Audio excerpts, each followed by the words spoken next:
Madame Duvaucet d'Ingres. C'est Antonia Duvaucet qui a demandé à Ingres d'exécuter son portrait, payé 500 francs.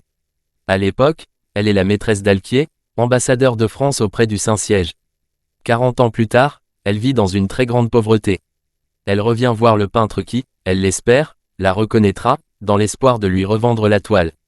Ingres accepte, et réussira à la faire acheter par Frédéric Rézet, un de ses amis, qui deviendra conservateur du cabinet des dessins au Louvre.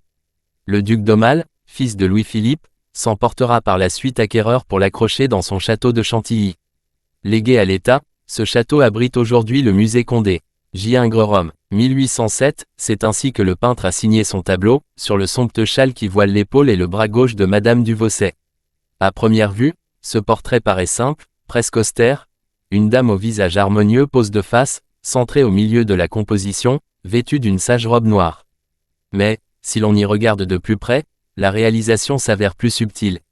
Ingres a créé des jeux de lignes, courbes, coiffures, peigne décentrée, dossier du fauteuil, volute sur le motif du dossier, reprise dans le dessin du châle sur la droite, oblique, bras, épaules. La pose, l'un des biographes d'Ingres, vantera le front pur et la retenue discrète du modèle, qu'il ira même jusqu'à comparer à la Joconde.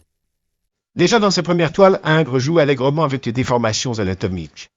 Pour accompagner la courbe formée par le dossier du fauteuil, le maître n'a pas hésité à surélever exagérément l'épaule gauche de son modèle.